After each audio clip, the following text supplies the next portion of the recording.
Hello and welcome to the Arsenal BiteSize Podcast. I'm your host Clayton at ClaytonAFC on Twitter. He's back. We're joined by Uncle Mike. How are you doing? Good morning, mate. How are you? All good, all good. I feel like it's a hat trick of appearances for you, isn't it? Is It it three is, in a row? mate. It is three in a row. Yeah, Yeah, nice one. I'm a super sub. Yeah, no, you're not a super sub anymore. You've forced yourself into the 11. Leo Trossard-esque. Yeah, I'm Trossard, mate. Trossard. But I've yeah, ousted Martinelli. it's yeah, I should say actually, by the way, Nima unfortunately has had some sad news. I won't go into detail, but like personal stuff. So send him your love, guys. He's Yeah, doing the best he can, but yeah, send him your love. I'm sure he'll appreciate it. yeah. But We miss him on the show. yeah, he'll I'm sure he'll be back in no time. But yeah, send him your love. I know he'll appreciate that. But don't want to go into too much detail, obviously. But yeah, the Arsenal, it's obviously been, I guess this Sunday it will be 3 weeks since the season finished. We obviously took a little hiatus. Yeah, so yeah, let me contextualize this. So on this, we obviously want to talk a little bit about like the final day, how we were both feeling. We were both at the game, both met up afterwards and stuff. And I think it's fair to say emotions were very varied. I perhaps wasn't as prepared as I thought I would be. No. So talk a little bit about that, and then obviously want to review the season, like all of the cups, the league campaign, how we felt it went. I actually listened to the season preview pod Nima and I did, where we talked about expectations, predictions, and stuff. So I'll use that as a reference point for myself. And yeah, and then a little bit about, obviously it's the summer window, right? The transfer mills and merry-go-round, and it's all a bit mental, but we'll talk a little bit about what we want, what we think we need to do, and early predictions for next season. Sound good? Yeah, good. Nice one. Before we get into it, Bungle's in the chat. Hope you're good, mate. Went evening, lads. Love to Nima. Nice one, mate. Hope you're good. So yeah, final day of the season. It was a bit of carnival vibes, wasn't it? It was strange. It was a lovely day. It was a lovely day. I think it was. I agree. It was like a carnival. It was like a cup final. But I just think everyone had the same mindset. Thankfully, that we all really did know the outcome, but there was a slight. Could it actually happen? Could it actually happen? I watched my nephew play in the community hub, because he plays at Arsenal every Sunday in the community hub. So that's right next to the stadium, if people don't know. So we was up there quite early. We was up there about 11:30, watched him. Then we went off for some lunch and had a few beers. And we were a bit more civilized and getting a bit older. So we weren't in the bumping, jumping Gunners or anywhere like that. We was in a nice Italian deli, table service, old. Is that the same one I joined you in? Yeah, it was. Oh, that was nice in there. Yeah. So it's a nice little vibe in there. And you can just watch people, the crowds are just going past, and then the band going past with the playing El Neni song, and it was vibes. It was really, really good. But I did miss out, I think, on your experience where you was more in a lively pub. Yeah, I'm assuming. So that was your side. So how was that bit? How was the pre-game for you? Yeah, so I think that's why I say carnival. So I went to the Gunners. So I haven't been to the Gunners for a long time, to be fair. And I think because it was a sunny day, and obviously it was my birthday, right? So and it's got the garden. It's nice out there. Yeah. So my mates bought me a bloody stupid birthday badge, which was good though, because I got a lot of free drinks out of it. But yeah, so once I saw the weather, I was like, oh, it's only calling for the Gunners. And mate, honestly, like, I think the atmosphere in general, both in the stadium and around the club, the last 18 months has gone up a level. But in that Gunners, there was a chorus of Red Army, Red Army. Like, just got around, my ear was ringing, and it was just raucous. And like, you could tell, I think you hit the nail on the head when I think we all knew the outcome, what it was going to be. But then there was something, it almost correlated with like the pints consumed and belief going up. And also, I think we didn't want to be, whether everyone talked about it or not, maybe just said it to ourselves. You don't want to be that set of fans, and we can go on to it later, of the reaction at the final whistle, that pans around the stadium when everyone's crying. You know what I mean? Yeah. We didn't want to be that fan base. We knew it. We knew that it was happening. So, but there was that little slight hope, and then I was lucky enough to get to be in the box prawn sandwich at club level. Yeah, prawn sandwich brigade, and that was lovely. And apparently, I didn't know, but at the time, but I was told at half time, the ex-City owner was in the same box. The ex-City owner, the Thai geezer. Oh, right, okay, yeah. So Thai, he's a right dodgy apparently fella, but he was obviously, if you were connected with City, you're dodgy. So it just goes without saying. But it was lovely in there, but the caveat with that was no atmosphere. As in, there was atmosphere. It's corporate, isn't it? It's corporate. There was, I was given atmosphere. I was given, know, 8 pints in. Yeah, we give an atmosphere, but it wasn't the same as experiences you had. Sure. And even where I would normally sit would be block 6. Yeah, you know that. Yeah, the concourse before was rocking. Yeah. I didn't experience that, so I have a few regrets on that side of it. But so it was fantastic seats, right on the halfway line. Slight problem was there was a television behind. In the box. So you could see Sky Sports News and stuff. It was a live game. They were they're showing the City game. So 2 minutes in, my heart's just sunk. Yeah, because. But I think going back to the emotions. I think at kickoff, I don't think I've ever sung North London Forever louder. I don't think I've ever heard the ground. I never heard it. No, never heard it that loud. And I had moments, and I think it was certainly at that point. And I know again it was at half time. I got emotional. I think it just really overcome me. And do you know what it was? I think it was that when you just want something so bad. Yeah. And it was like we are that close, and there are things that need to go away. It wasn't in our hands at one point, but it just overcome me, and I was just like, oh my god, I didn't think I would be feeling, because I thought I prepared myself up and And what period of the game was this? Well, there was certainly pre-game, and then I think when I don't even think we really need to talk about the performance of the game, because it's a nothing game. I can't even remember it. I can't even remember the game, to be honest. No. So that's irrelevant. But I think there was, your hope is killed after 2 minutes, and you see the screamer from Foden. You're looking around at a television screen 10 feet behind you, and City are 1-0 up. Then they go 2-0 up, and you're like, it's really not going to happen. And we weren't playing particularly well at the time. And it just looked like everything was against us. And, And it definitely went flat inside the ground. Yeah, it went flat. And then that's when I think it hit me. And I just thought, I just wanted it to be that perfect day that I thought we'd all wanted it so badly to be, a la fever pitch. They just build it up into head. I think that's the thing. You start convincing yourself it's going to happen as well. Like, I kind of speak out there, like if I can rewind my timeline, like when I was in the Gunners, and definitely coincided with like number of pints consumed. But I started thinking like, there's no way it's not going to happen. Like, the day is too perfect for it to not fall our way. And I think even ethically, like everything that's going on around City, I think we've been the best team in the league. I know that sounds bonkers because we didn't win it, but 98% of the season, I think it was just that December blip, which I don't want to go back and kind of mourn, because it's happened and I think we'll learn from it. But like, as the day went on, as I was walking, so the route from the Gunners, you're literally walking past Highbury, you're walking then past the station, like all of the people come out of Arsenal station, you're walking around, like the numbers are joining, the noise picks up, and I'm like, it can't not happen.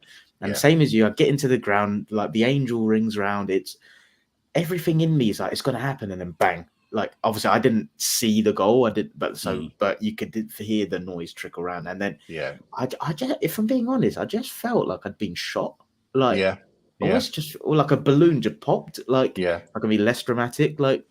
And I'm someone that this is a fault of mine as a supporter. When I'm feeling emotionally upset, I really struggle to overcome that and be loud. It's almost like I need to wallow a little bit. And so like my mate who's next to me, he's brilliant at like, he'll be down, but he'll just loud and proud, chest out. And like, I'm not like that. And it took me a few minutes. So I was like, oh, damn. And then like you say 2-0. And I think at 2-0, it helped me more, because I was like, all right, put me out of my misery. And then I kind of got behind. Then, you just sort of know, it's done. Right, let's just back the boys anyway and get behind. And you could see, I think, like, because as much as we say we'd all made peace with it and stuff, I don't think the players had. No. I think the players went into absolutely, because Arteta had to build them up. Yeah. To believe. But they looked like they were convinced they were going to win the title on that final day. And that's testament to what Arteta's done to the mindset of the mentality of those players, because that's another strength. You know, that's the first time I've seen an Arsenal team have that conviction that it is going to happen. You know, too many times that we'd have something, even a VAR decision go against us in the past, and it will just sort of throw the team a little bit. Yeah. But I agree. It did. The players did look like they like you see Havertz, right? Like he was bawling his eyes out. But that was hard to see. Yeah, you know? I think that's No, go on, mate. Oh no, yeah, I was gonna say that was the thing for me. Like, I think as a fan, like deep down, I knew it wasn't going to happen, even though I was convincing myself. But then when you see those players who like you care for so deeply, like you spend your time, energy, money following them around the country, sometimes the world, like you care about them, right? And then when you see them suffering like that, it's like, whoa. And then like, this is really embarrassing, but when I get emotional and like teary eyed, my bottom lip starts to go, and at the end, the quiver, mate, it started quivering. I was like, no. And my mate just kind of looked at me, gave me a hug, and But I think one of my proudest. I'm sure you weren't the only one, mate. I'm sure you weren't the only one. Of course, but it's like you said earlier. I just didn't want loads of Arsenal fans being caught on camera, like sobbing and stuff. I was like, please no. But that's why there was that reaction, wasn't there? Where I think we all knew, and then it was just like almost the defiance, and that reaction at the just full time. Took the words out of my mouth. It was just before full time. Yes, when I think we'd all heard that it's done, and Arteta's just stood there, and the 60,000 just ringing round. I've never heard his song chanted that loud. No. I thought last year was loud at the last game. When he had to delay talking, didn't he, for quite a long time? But that was and I think that was a message to the rest of the league as well, to say we know we have that was the story. You know, there's plenty of clickbait articles out there waiting to pad on Arsenal fans. Look at the disappointment in the Emirates. Look at how they've turned, or they're suddenly the Arteta out brigade sneaking out the woodwork. But it was just a sign to say, no, we absolutely back this manager. Certainly from the stage, and more united than ever, I think. More than, and that's what I think we got to. Sometimes what you see online is different to what you see week in, week out in the stadium, because there's an opinion in the stadium. You know, I don't think Havertz ever got in the stadium. No. The only type of we got groans here and there. There was that groan, wasn't there? In that, but there wasn't any. There wasn't any stick, and that's completely different to what you get online. So that was just nice to see and be part of at the end of the game. Was that recognition of, look, boys, we're proud of what you've done this season. Yeah, and that was it. I think that where like Arteta and Odegaard obviously did their speeches and the lap of honor and stuff. Like I think 80 to 90% of people stayed for that. Yeah. And even the vibes after, like obviously I came and met you in a pub after. I went and saw a few friends. I had a few drinks. Like no one was angry. No, like I think the only anger stemmed from like we're literally up against a cheating outfit. Yes, like, that's it. But like nothing. And then and then you can do the post-season mortem, can't you? Post-mortem, and you can, that's what you do after the season ends, and you have a few beers, and no one was rushing off. Everyone sort of filtered away, but I'm just so gutted we never got that big party on that Sunday night. How do you feel now? Obviously, it's 2.5 weeks on. Now I just turn to anger of what, but almost resentment on how they're just allowed. There's apathy towards them from other teams, that almost roll over and just let them win their game. Like, really sticks is that Villa game. What Emery done. And I'm not one for, I don't actually pin why we didn't win it on that Villa game. I don't think there's any point of sort of going over and saying with this or there, but that is what you do in season reviews, Otherwise, what you're going to learn. But I was looking at it, and I think if you go back we had a little bit of a sticky start. Yeah, second home game, mate. Fulham. Yeah. What happened in that? What happened in that game? 1-0 down after 1 minute. Yeah. Then we got it back to 2-1, and then we threw it away from a sloppy corner. Yeah. 2-2. So there's your 1 point there. A couple of games later, Tottenham home, totally in control. Rice goes off. Jorginho steps on the ball. I think they'd argue that they deserved a point. I thought they were lucky to get a point. I think if Rice stayed on, if Jesus could finish in that game. Yeah, definitely. Yeah. And then there was the Chelsea 2-2. We were awful in that game. That was the only game. And Fulham away. And Fulham away, where we were 1-0 up at Fulham away, by the way, after 4 minutes. Yeah. So that Chelsea game was awful, but then it was a Mudryk floater that what we all say, and then they got a penalty, didn't they? That I don't think was a penalty, with Saliba hit his arm, and then Trossard came on, didn't he? I think, and we got back into it. Yeah. So. I just think there was a lot. It suits a narrative to say it's all down to the Villa game because of the Emery vibe. But if you're talking about City, what he done at City was rest all of his best players, and he's going for a top four. Now, if he's doing that as top four, what does that do for your Bournemouths? And unfortunately, that's what happens when you are the champions and you're dominant. We used to have it. Every dominant team has it, so I understand that. But I'm getting more and more angrier of, especially what's happened in the last couple of days with that side of it. But we're not here to talk about City's charges, but we have that. It is the elephant in the room, isn't it? Yeah. For me, I think I don't really. Okay, how do I phrase this? I don't think too much about it when teams roll over playing against City, because I think we're heading that way. I think next season there'll be a lot, like, you remember that period where it was just 5-0, 6-0, 5. Like, yeah. It was beating them in the tunnel, emptying stadiums everywhere. Literally. Like, I think we'll do that quite consistently next season. I think for me, the thing that winds me up is like how supporters of like rivalries are. Like, I understand Tottenham fans wanting City to win it and stuff, obviously, but other neutral fans. And I'm not going to lie, even rivalries other than Tottenham, I don't know why you would ever want to get behind a unit and organisation like that. And it's why, like, I was probably in the minority of the last few years. I always gave Liverpool their flowers because I respected how they were doing things. Do I find a lot of their fan base annoying? Yeah, of course I do. But, like, how they were run as an organisation and a football club, like, that's what I wanted Arsenal to be, and that's what we're doing. And I don't understand how people want to cheer on literal corruption over something organic, no matter how annoying our perceived fan base can be. It blows my mind.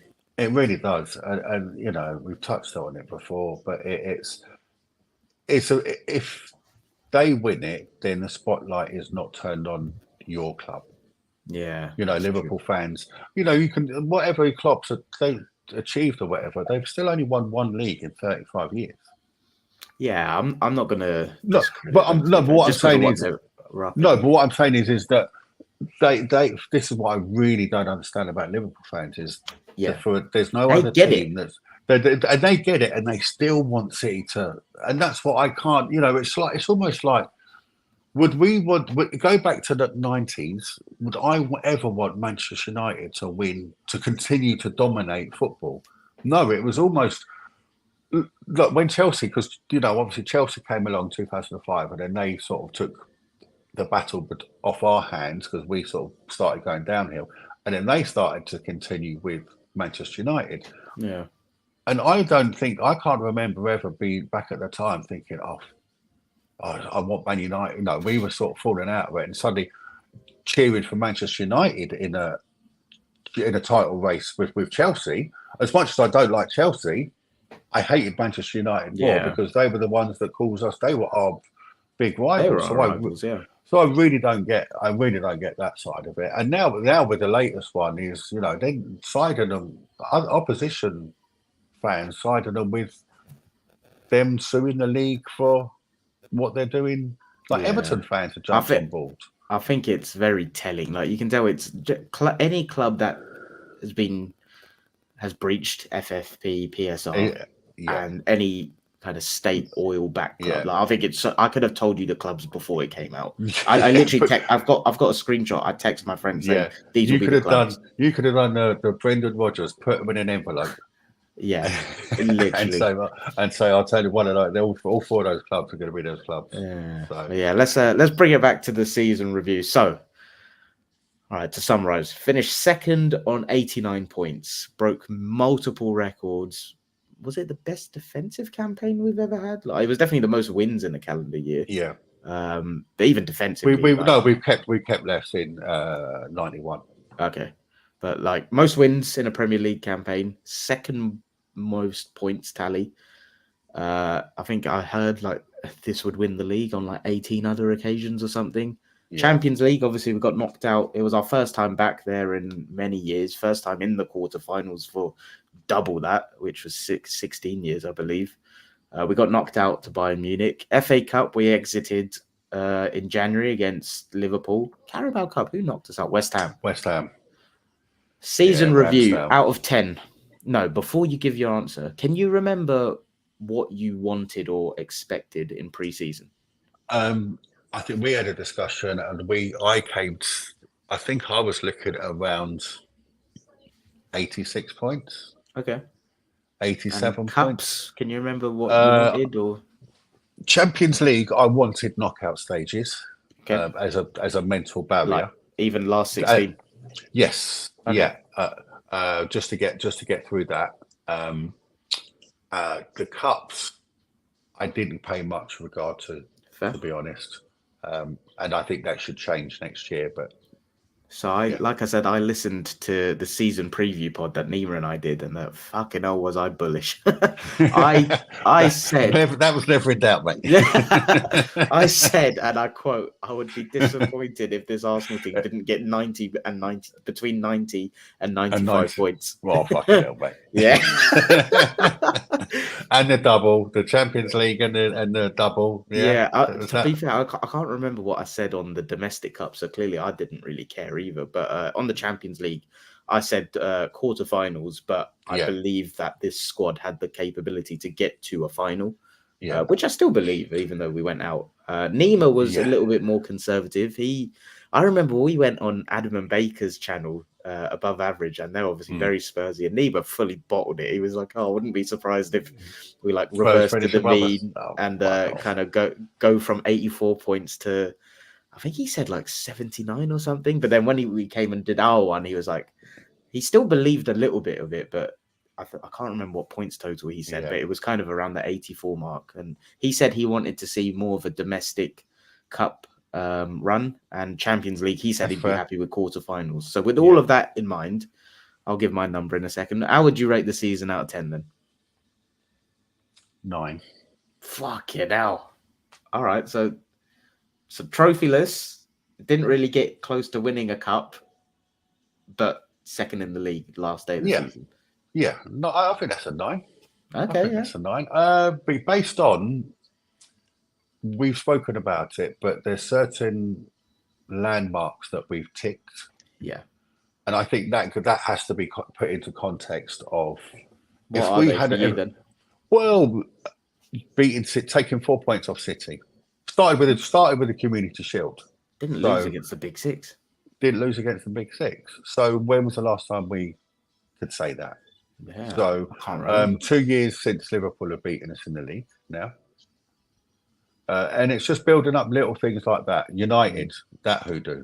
That was why that was so important to beat Spurs again, and not just beat them, but the way that we played in all of those games. Even I thought we were unlucky against Newcastle away, but we bossed them at home, dealt with them at home.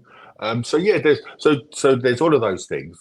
Then you go on to just the pure numbers of the reduction in shots on target, on shots on conceded, clean sheets, goals scored, 28 wins. Put all of that in, then, and this is why we lost a major part of our planning was timber. Yeah. So that I think would. I mean, let's put it out. Do you think if Timber played all season, we would have got 2 more points? Oh, 100%. Yeah. So, but then so I never want to play that because then it's like the same with De Bruyne, right? Yeah. So. Of course. But so I'm just we had to adjust at the start. The start was a bit tricky, and then we then by we and even Partey was then out for a while. Yeah, and you can tell he was first choice.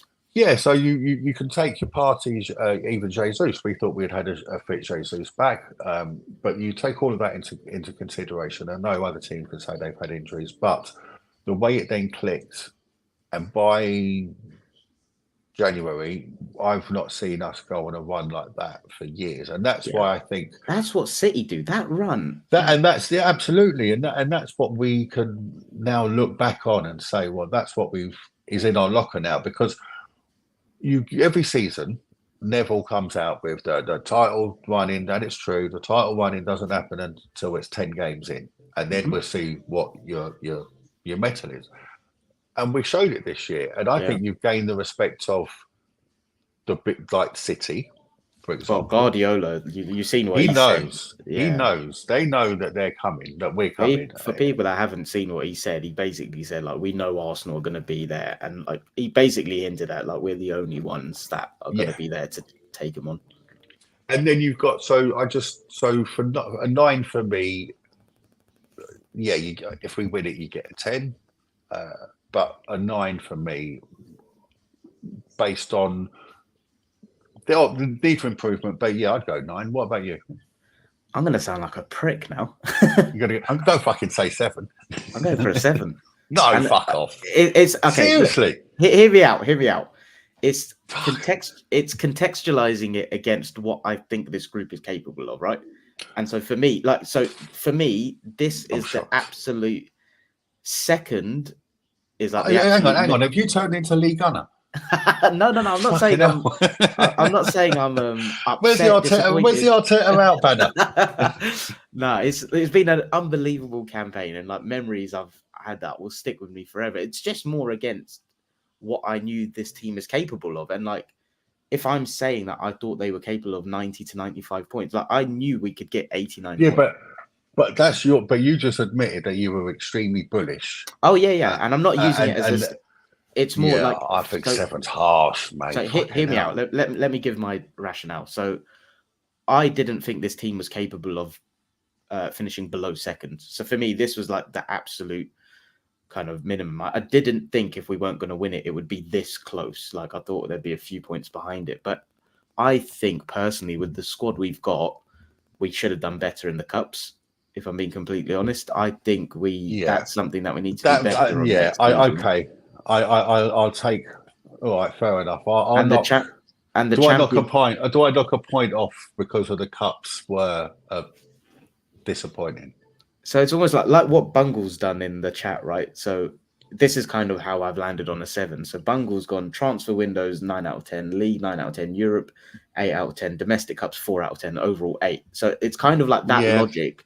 But I guess I've been a little bit harsher. And Marsh, Let me just remind Marsh has said also agreed on a 9. Huge potential still for next season. Everything points to be able to maintain this level and go on further with a few additions. So like maybe a 7 is harsh, but I think for me it's like everything has been what I expected we could do. Yeah. And if anything, I think we performed worse in the cups than I thought we would.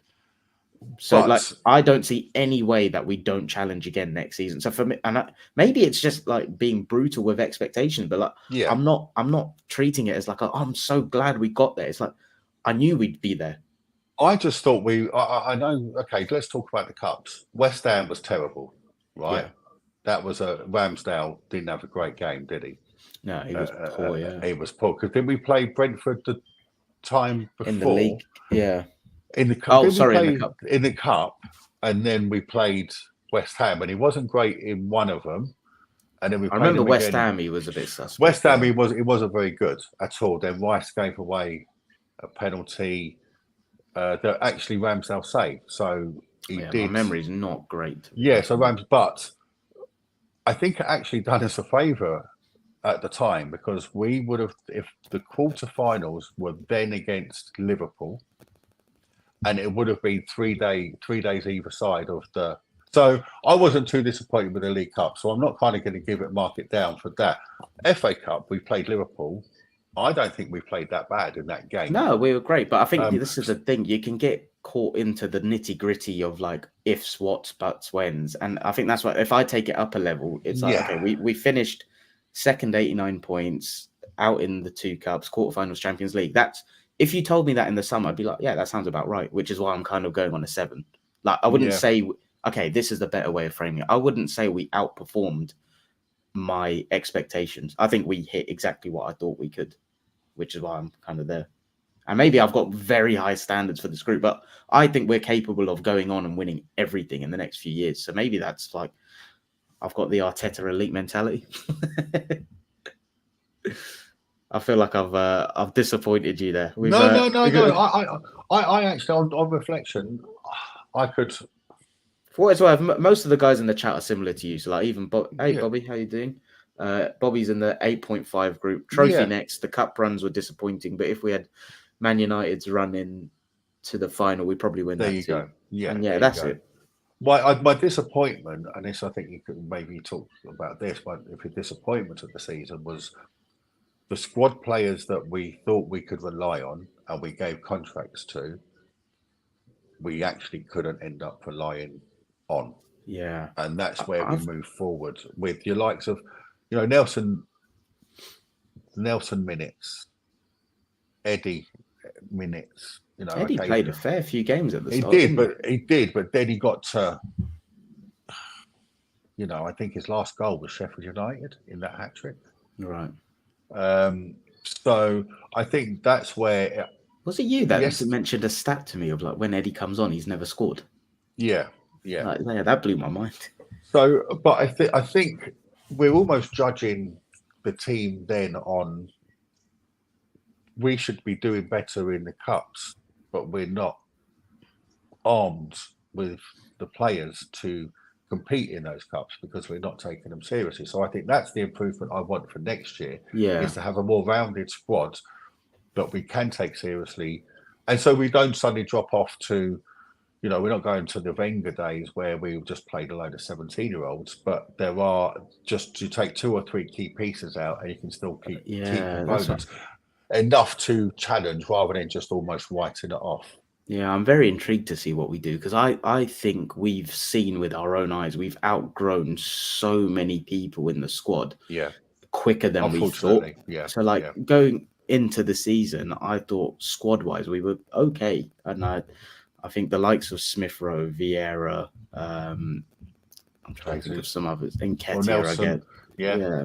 I thought they could do a job, but I think the one concern I've got is I feel like outside of the tested 11 and add 2-3 players into that, I don't feel like it's a unit where you can take a component out and plug someone in and it still stays cohesive. So I think that's something that we need to work on. But yeah, we'll talk about that later. Going back to, obviously we spoke a bit about disappointments, which I'll go on to in a sec. But what were your top 2-3 highlights of the season? Because it was a great season, so I don't want to gloss over them. There certainly was the Manchester United home victory. Yeah, when Jesus just floored someone. Because that was the Rice had scored just before, hadn't he? So Rice had got what we thought was the winner. Yeah, because in that game, as much as we all felt it differently, but it wasn't a knife edge because you had the offside goal that Ten Hag still hasn't forgotten about. Then, so it was 2-1 at the time. 1-1, and then obviously Deckers hits that goal, fantastic moment, and then with the even better was the Jesus moment, because everyone's still sort of celebrating from the second. It was like when you're riding a wave and a second one just comes along, right? And it's that, and it happens in football, and you can describe it better, but I've seen footage of it because I was on there that day. It's that go on, that's that when he's running through, everyone's going, all 60,000 people were just shouting, "Go on!" Yeah. And then he runs through, and then he slides Dallo, and then they go on again, and it's just beautiful. It's just beautiful, that moment.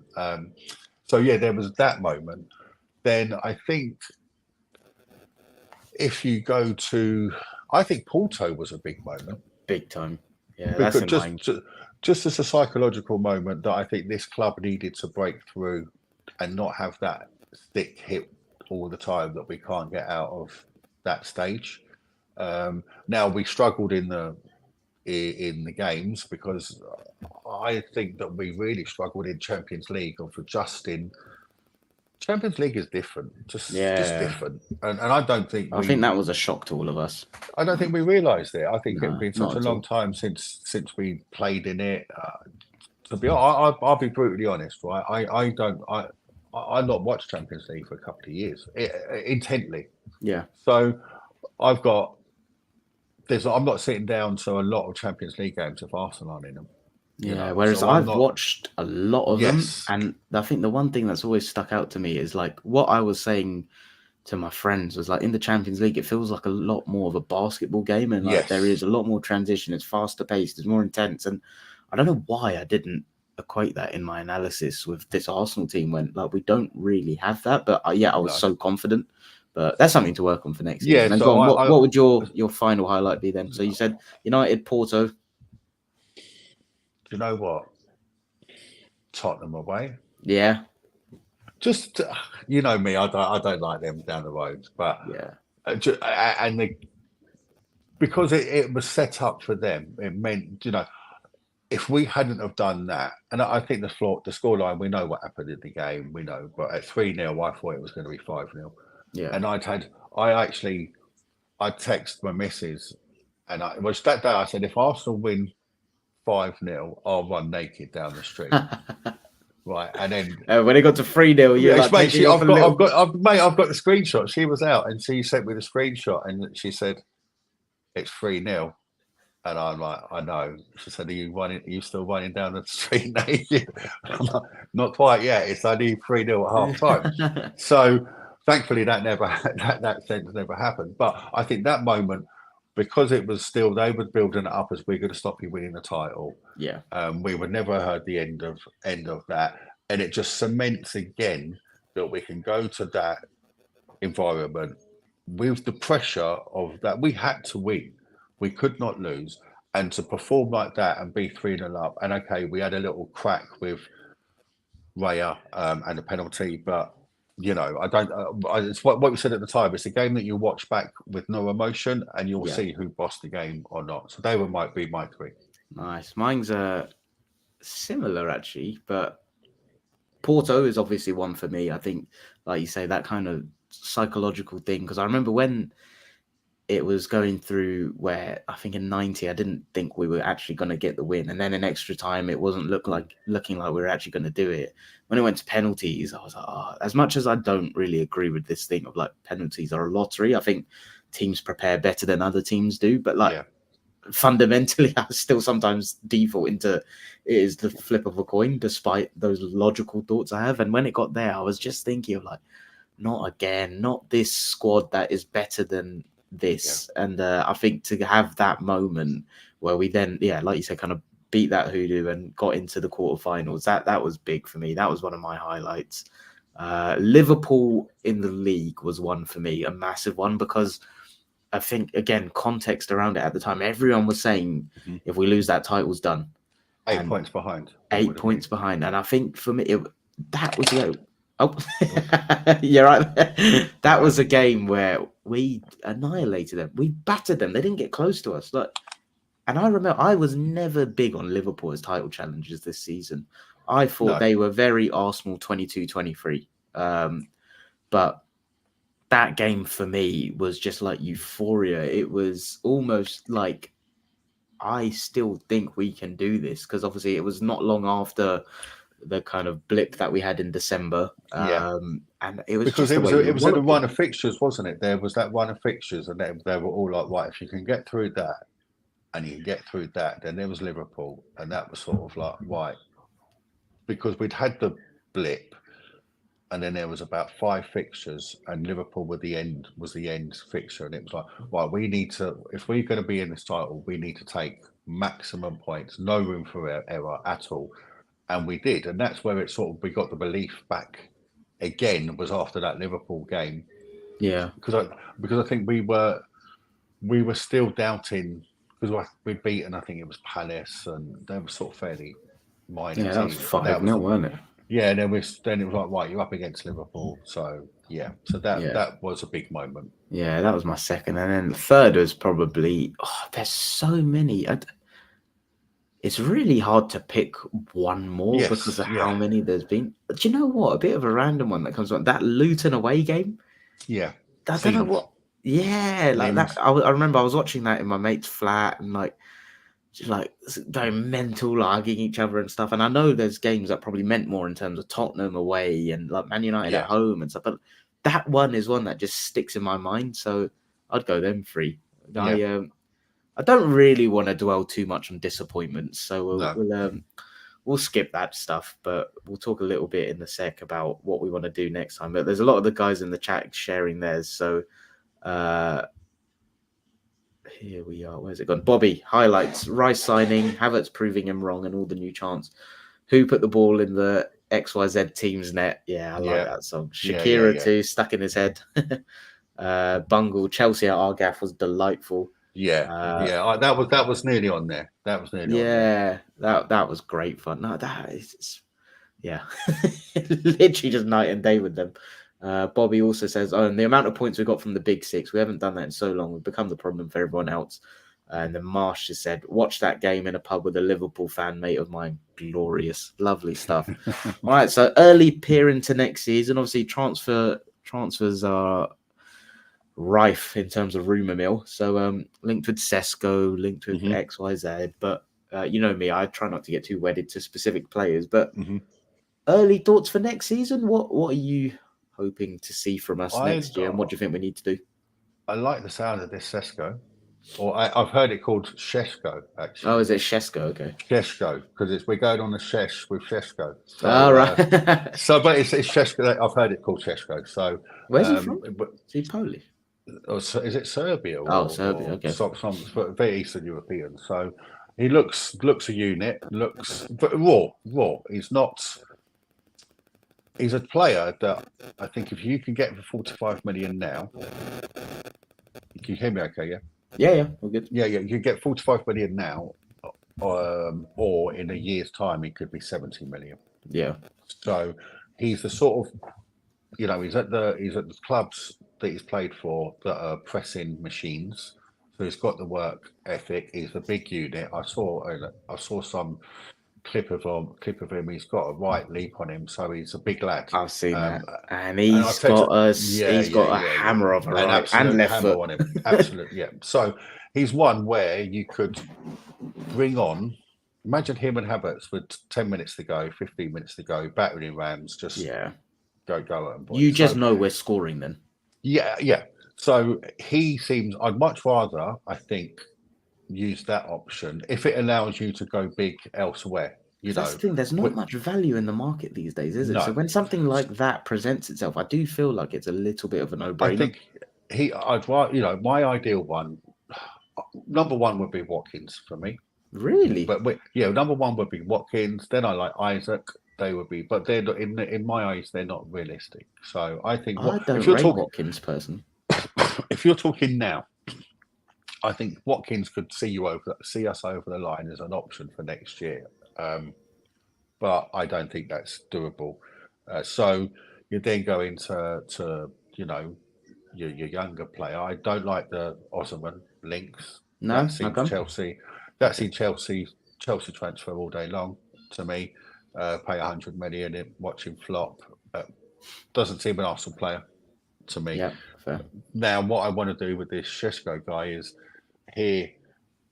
We want players that want to play for Arsenal. We don't want players that are, we're listening to Manchester United and we're listening to Chelsea. Now, that's all bullshit. But if we're going to get it done, let's get it done early before he goes. Bungle says his release clause expires on June the 13th. He thinks he's read, so we'll see.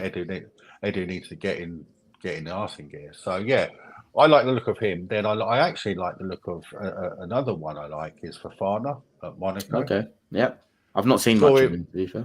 I remember we played him in the Emirates Cup pre-season, and I was impressed by him. Looks a unit, can pass the ball, reminds a little bit of Declan Rice qualities, Okay.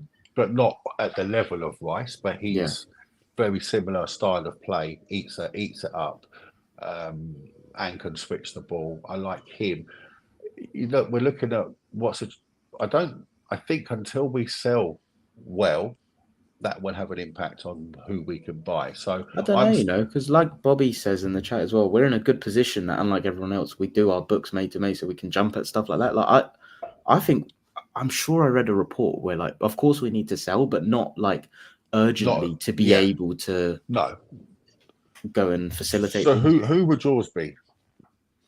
Again, like I don't just say this as like a cop out. I don't get too wedded to specific names, but like I know very clearly the attributes I want to supplement. So like I think we need another midfielder and something in the forward area. I don't care if it's a wide forward. I don't care if it's an out and out number 9. I just know that profile needs to be someone that can add power, athleticism, Champions League-esque qualities that we're lacking. I think we are so lightweight in attack to be able to go and get to where we want to be personally. Like I think our attack is a 6 out of 10 for Europe. Genuinely. I think we're so far behind in terms of what we have as a forward unit, because I think outside of Saka, Havertz, Martinelli, Trossard in Europe, I don't think. Jesus is a different beast. Yeah, but that was his best performance. That was his best performance. Can he get fit? So for me, it's just someone that can add the ability to generate moments and be decisive and I think it's your pace and power. Honestly, it sounds like kind of being a bit 16-year-old with how you describe things, but I think we've got the kind of systematic, functional team. We just need to inject that little bit of brilliance. But you're taking Eddie out, obviously. Yeah, so I look at the forward area as a group, and I'm looking at Martinelli, Trossard, Havertz, Jesus, and Saka, and I think we need one more to add into that group. And I like having different profiles and stuff. And I don't care when people say, "Oh, but what about the minutes?" Like, there's more games coming. There will be more than enough minutes. And something that Clive said on Arsenal Vision, which really resonated with me, is take away people who had squad places: Nelson, Smith Rowe, potentially Vieira, even though I think he'll stay, and Nketiah. Like, look at all of their minutes. Take them out, replace them with one high quality or two high quality players that can contribute 1,000 to 2,000 minutes. Then I think you're kind of, it's again, I'm paraphrasing what he said, but I agree with it so much. You're making the squad leaner, but you're adding the quality. And what you have said, what Bobby said in the chat about raising the floor of the squad, I think that's how you do it. And I think we are missing a superstar in attack. I'm not saying we don't have them. I just think we need one more. And then as well as that, I think in midfield for me, like I think Partey will go. I don't think we can rely on Jorginho every week, but I love the ability and quality he can bring in certain scenarios. So for me, I think we need the attributes in midfield that can be similar to a Partey, someone that's physical. It's almost like a combination of Rice and Jorginho, if we can get that. Someone that's like good ball progressor, like really athletic. So yeah, Bruno I think that's the profile. Pardon? Bruno G. I'd be open to it. Yeah, I'm not sure he's the best value for money though. If I'm being honest. That's what the game we're playing, isn't it? We're Arsenal. We splash 100 million and get into a bidding war with City over Bruno. I don't think I'd much rather spend 100 mil on Isak than I would 100 mil on Bruno. And I think for me, it's because Isak can play the 9, he can play wide. I think when I talk about the attributes, Isak for me gives me everything I've just described. I'm not sure Bruno even though I didn't describe this, I'd also like someone that can kind of play between the lines. I'm not sure Bruno really does that. No, but I think if you put him you'd be asking him to do a slightly different role at Arsenal with, him and Rice and Odegaard, I think would be that some midfield. Yeah, and that on paper has everything. But so I do think we need another defender as well. To be fair, yes. Do you think that, especially if Kivior goes? I think Kivior will stay. To be fair, but So we got. You think he's going? If he goes, I think you do need to replace him. Yeah. So I don't. But are you replacing him at the sort of the next level? We're not going to spend 70 million on a Kiwior replacement, but we will need to raise that floor.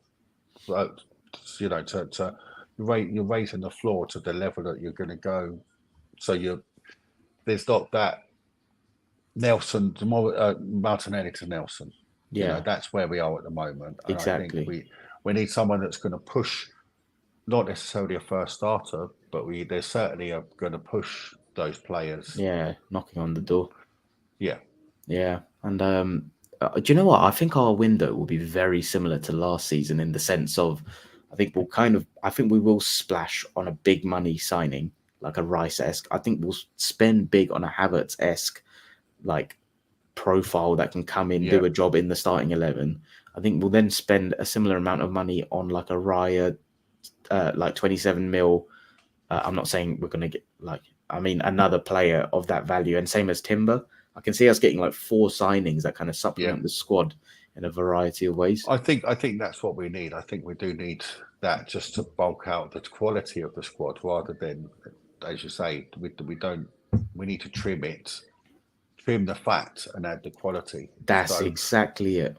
Yeah, and it's like you look at City, there's some games where there's 3-4 games where Grealish won't play. There's 3-4 games where Akanji, Stones, Diaz will rotate, and they don't bat an eyelid. We need to get to that point where we're comfortable with honestly, we need to get comfortable with Saka not playing 2-3 games, with Havertz not playing 2-3 games. But we've only shit it because we know that there's no one else coming in. Exactly. If you had, I don't really rate Doku, but say for example you had Doku and Kudos as instead of your 2 backup. I would really like. I think he'd be really, really good. So you can sit Saka down for a couple of games, rest him for the Champions League, or when you do that rotation with that, I think that's what Arteta does want to get to. But it goes back to why your value protection, but for Nelson, but we just need to be ruthless with, and I believe we will be. I think we will be. And obviously, just before we get out there, because we're coming up to 12 o'clock, what would you say early predictions for next season, and I guess expectations as well? I'd just like to touch on. I think Vieira could be a big player. You think he could be a big player? Yeah, for us next season. I think that. Remember, he started really well at the season. Then he got injured. Then he got sent off. Then he got injured. I haven't given up hope on Vieira. Okay. So I'd like to. But then you got Namberi as well. I'd like to bring him into. I'd rather give him minutes than the likes of Nelson. Same. So, but for my expectations, I'm going. If you gave me 8 to 9 points again, I'd take it right now. Yeah, I think I would as well. I'd take it right now. I think it will win it next year. I don't think it will be 90 plus next season. I think we are, we're setting ourselves up for failure if we think that we're going to do that run in again, which was almost perfect. I just think with and that's why the pressure's on, isn't it? When you get those Fulham games, and because one draw, you just know how much those drop points mean, and that's the levels that we're at, and that's what we want. I think that run-in where you say we can't replicate that. I think we can, and I also think we can go up a level where I think we'll approach most games. If we have a healthy, fit squad, I think most games will be done. I could. Big Clay. You know what I want to say. Here comes the ball. The ball has entered the room. I could see us going undefeated. Genuinely. Oh, fuck. No. I don't think it will happen. But the level that I think we will dominate next season, I think is going to be frightening. I don't see why we can't repeat not losing to the Big Six. I don't see why we can't improve on everywhere we drop points. And I think we're only going to add layers and quality. I think we're only going to improve. Of course, we'll lose random games in there. It's more stretch targets of what I think this group is capable of. I think they've got it in them to do it. I really do. I think the mentality will change even more after the hurt that they felt on that last game, because they gave everything all season and it still wasn't good enough, you know. Mate, you think at the start of the, like you said, we didn't start great, but even performances wise, we weren't really clicking. Like, imagine if you combine the start of the 22-23 season with the end of this, mate, we are cooking. I think that's what they got. The players would have that mentality to go, we need to be on it from game one. And that's what you're alluding to, I think, is that we've got the mentality to go into every single game and say, right, we're going to absolutely dominate this game and we are not going to lose this game.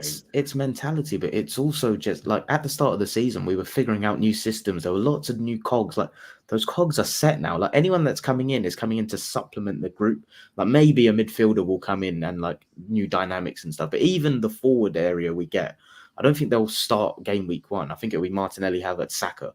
The midfielder may be the starter, but like I just feel like the system is set. They all know what their jobs are. That there's not going to be too many new relationships forming, and it's like you combine that with the mental side of things. And mate, fucking hell, I think we could be onto a big one next year. Yeah, double incoming, a quad, undefeated quad.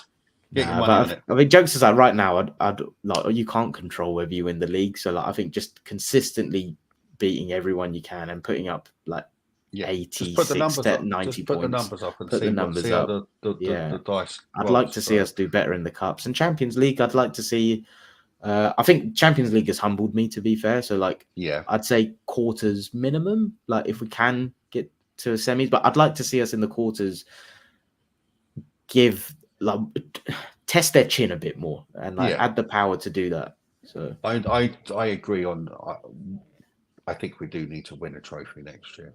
Yeah, but I'm also not going to be Arteta out if we don't, just because I think no, I broaden it. Like I always say to people, like I don't know what it is, but in modern football, I feel like everything is now, and I flip it and I frame it like if I was to say to you, Arteta's here for 5 to 7 years, what do you think we'll do? And it's like he'll match Klopp's legacy. I'm sure of that. So like I'm relaxed, but of course. It's just I'm just so conscious, and I know I shouldn't be, but there are narrative, and that could hang like we see with Tottenham, that can just be over your club. For what it's worth, I do think we will win the league next year. Like, that's what I like to hear. And on that note, thanks a lot, guys. There were lots of you in the chat today, so it was good fun. And Uncle. I was going to say Uncle Bungle. Bungle said, I'd hate Clayton to be my exam marker. Man's dishing out C's for B+ fakers.